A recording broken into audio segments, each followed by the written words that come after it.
So here we are, Mom, and you just concluded your final therapy treatment. I think 4 years of physical therapy going on. And what are your thoughts?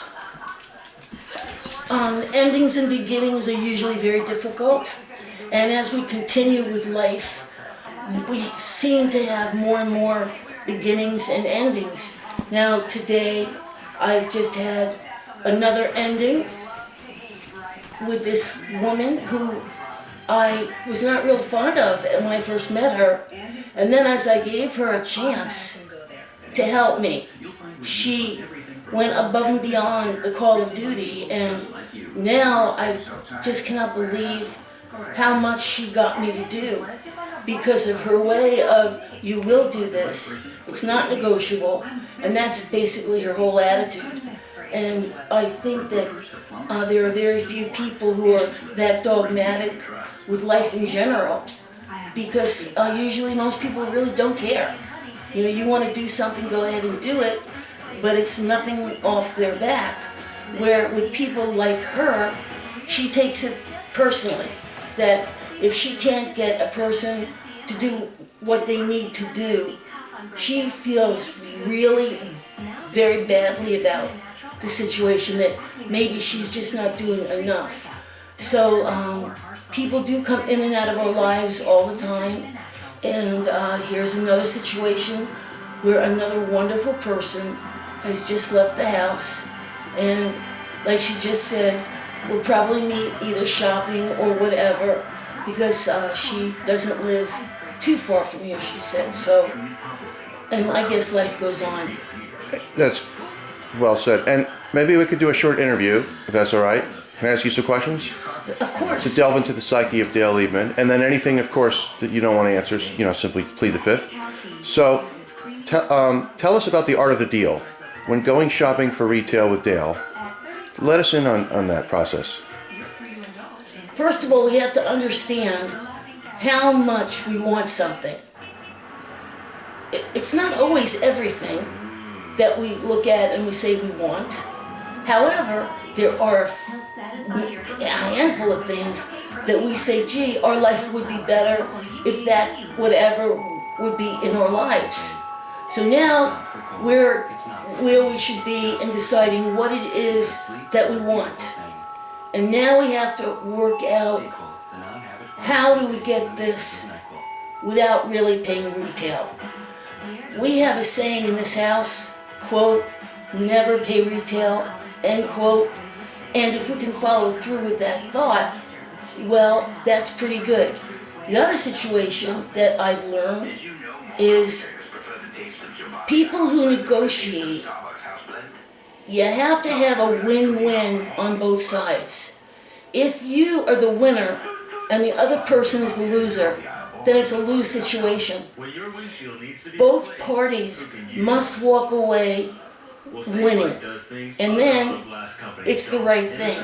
So for example, I can relate a story.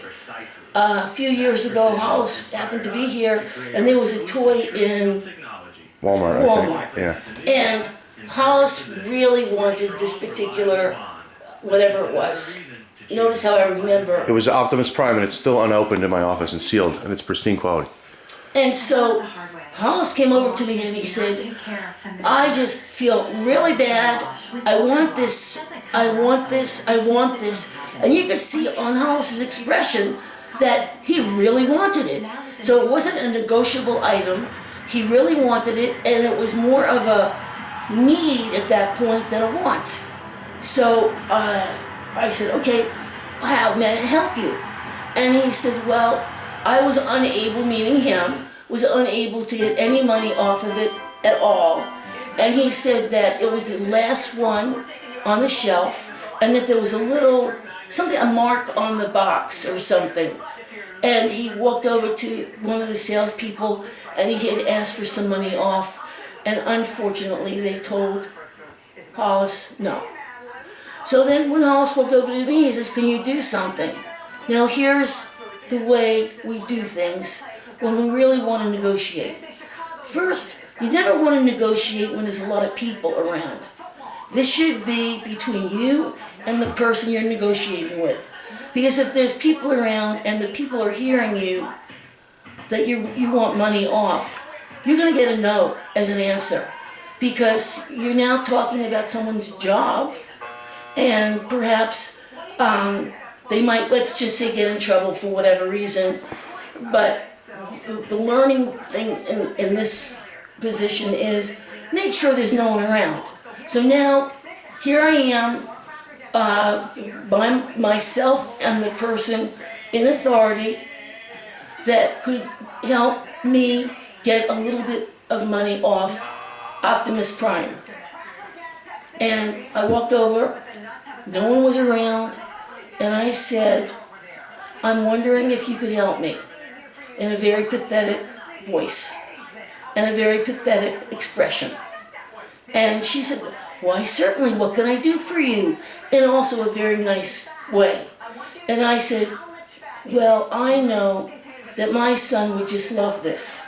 And I went to find a newer one, but this is the last one that you happen to have, and there's something, the box or something, it doesn't look like it's brand new. So I was wondering, do you think you can give me a little money off? Whatever you can do, I would be most appreciative. And she didn't even hesitate. She said, of course, just let's take, and I don't remember how much she took off. Do you remember? I think it was like 10% or 15%. It's more, much more than I could have done. And so I said, thank you so much. You've made me happy as well as my son. Have a great day. I walked away with the item, with the percentage off, feeling rather good that we were able to do this. And again, the learning lesson here is never talk in front of people. Be humble, humble, humble, not arrogant. Be as nice as you can be. Have real expression on your face that you're not looking to get anyone in trouble, but you just feel that whatever it is just a little too expensive and it has an issue with it, whatever you could find wrong with the item. And probably 95% of the time, you will get what you want because you're humble. Very good. So, other questions, and unrelated, but, so here you are married to Bruce, the father. Person. He's a good man. Hello. Hi. And 39 years, I believe, just Yes. a few days ago. What has been the overriding, and I asked Dad this yesterday, and he's still pondering it in thought. I haven't gotten an answer yet, but what has been the secret? Because surely you guys have fought and battles and stuff like that. What has kept the glue that kept you together 39 years and going on? I think the most important thing is you have to like each other.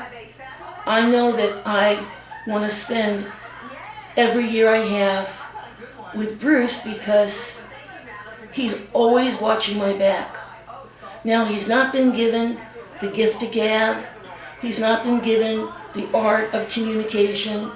So now that I just mentioned a couple of negatives, everything else is a positive.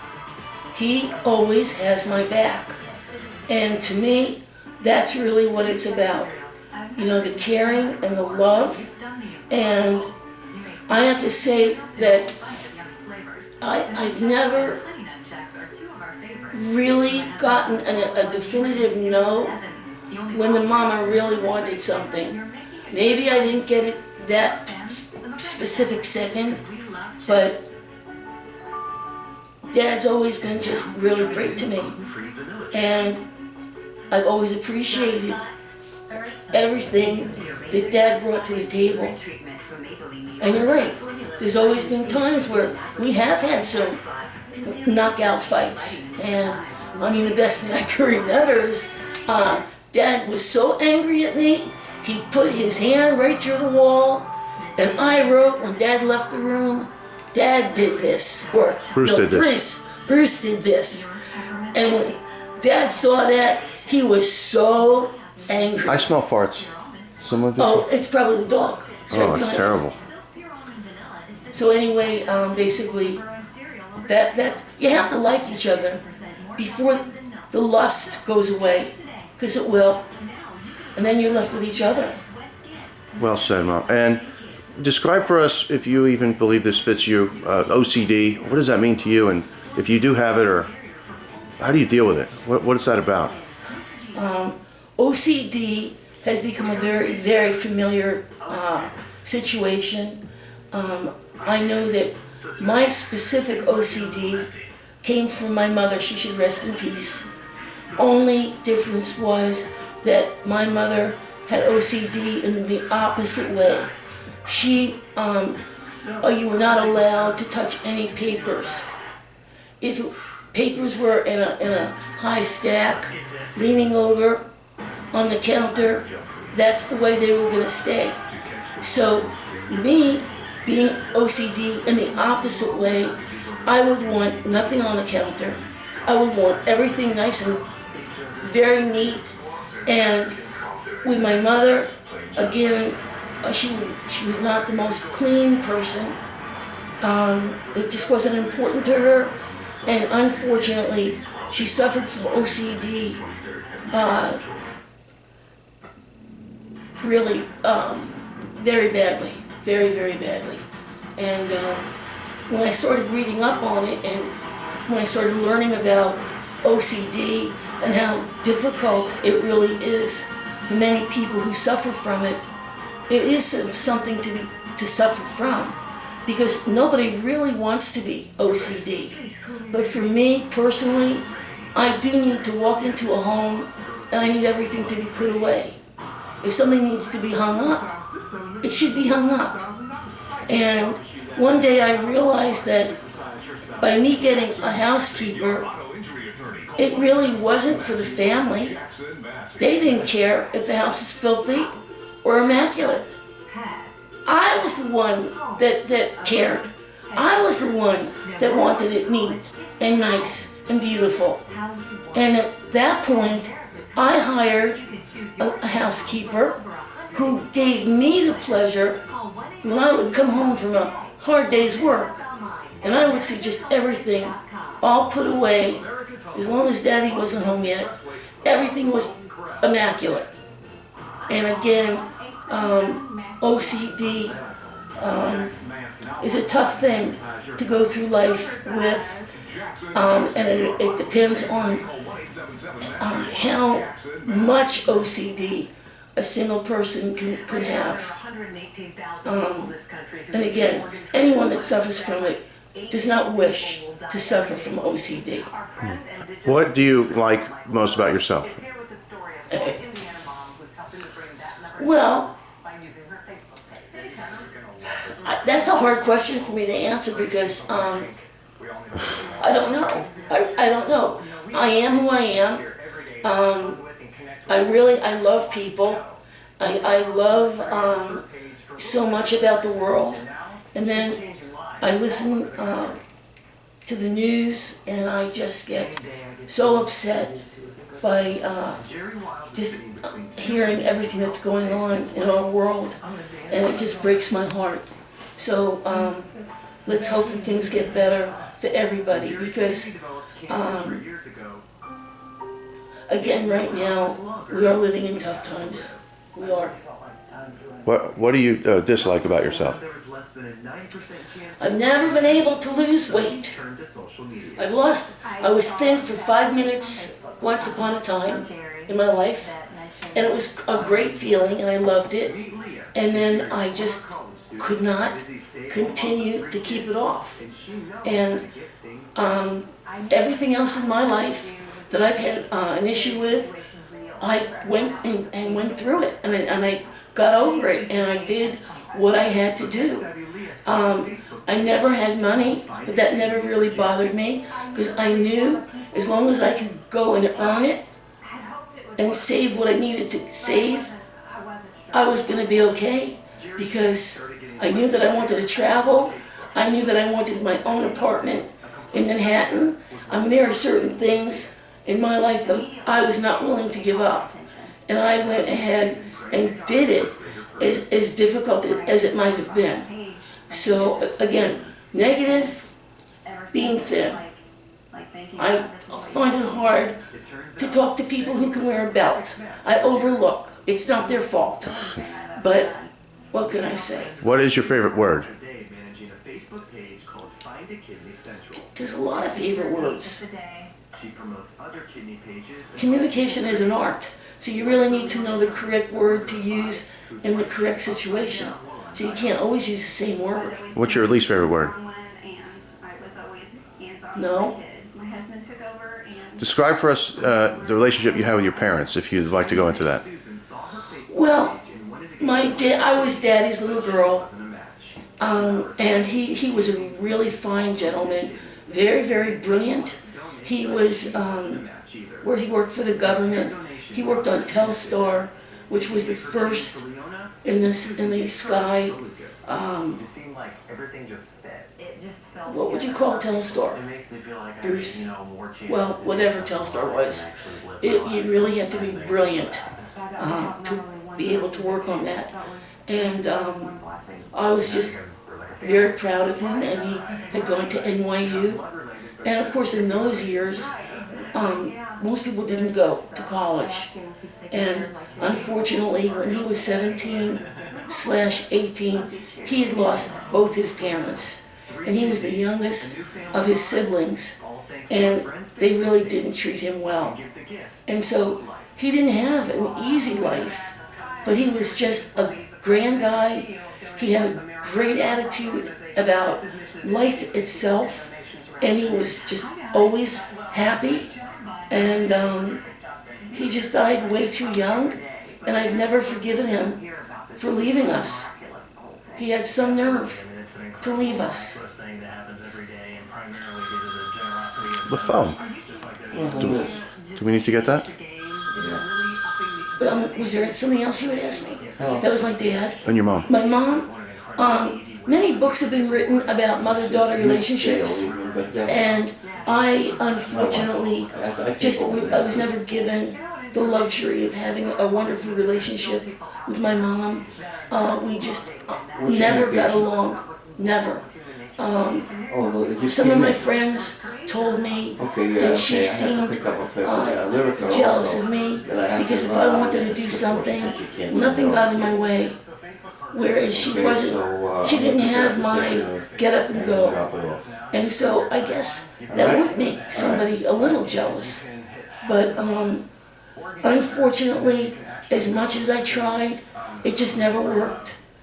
And we never really formed a loving bond, although I have to say that I really gave her tremendous respect, took care of her when really basically no one else did, and I gave her everything that I could give, especially to a woman who didn't do that for me, although she did a handful of things that were of some kind of kindness. But I don't believe, I think she taught me to be a different kind of mom. And I always said that someday if I ever have children, I wasn't going to be like my mom. And I think that I fulfilled my wish, because I don't think, in my heart of hearts, that I became my mother in mothering. All I needed to hear was that my kids needed something. And again, money was usually a difficult object to get, but I always seemed to make it happen because it was important. And when something's important, you do it. And you don't come up with excuses. You're just like the Nike commercial. Just do it. What's the hardest thing you've had to do in your life so far? These two eyes came with this sweet package right here, but these two are usually really expensive. That's why I use America's Best. The hardest thing that I had to do in my life was attempt to get along with my brother. I had one brother, the only sibling, and in those days, many, many years ago, boys seemed to be the gift from God to a family, and girls were like Cinderella, just go do this or go do that. without any real warmth or love. The love was really given to my brother, and my brother didn't know how to handle it. So he really took total advantage of the situation, and he himself became OCD, but only not like I was.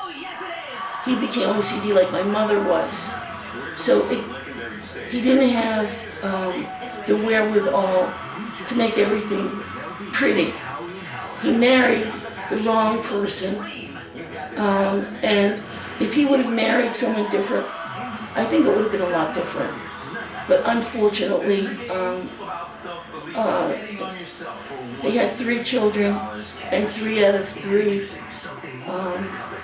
were raised, in my humble opinion, very poorly.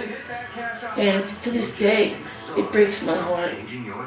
But I can't, Aunt Dale can't continue to write out the checks anymore for them. I can't do it, I won't do it. I have my own family, and that's what's important to me. What makes you happy? My family. I am so proud of my 3 boys and my little puppy. Bruce was given all the attributes that I was never able to come up with, because he's very technical, very, very technical. And I'm not at all a techie.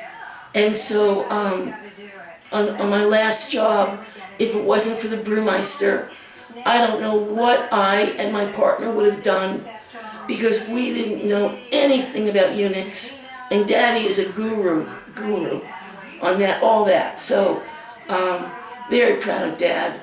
Also extremely proud of my 2 boys. Both went in complete opposite directions with their life desires, and to have 2 winners out of 2 wonderful young men, no mother could be more proud. Period. I mean, that's it.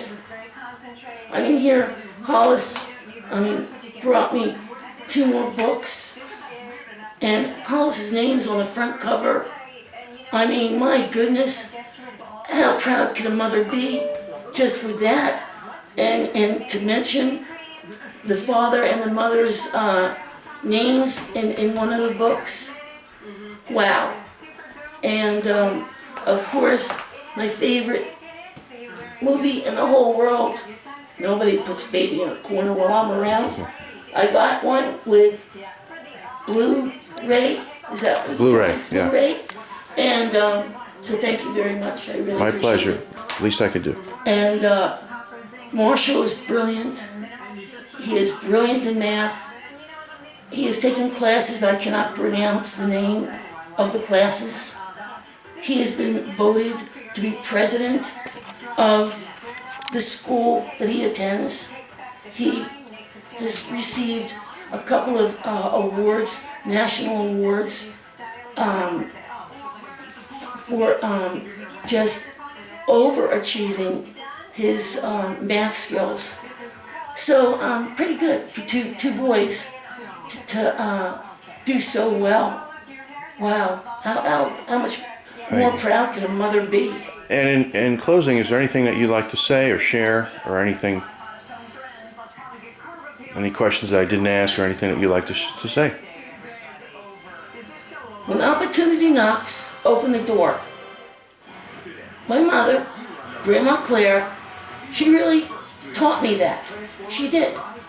And if there was an opportunity that would come to my path, whether it was to go someplace or do something, she was the first one to say, go do it.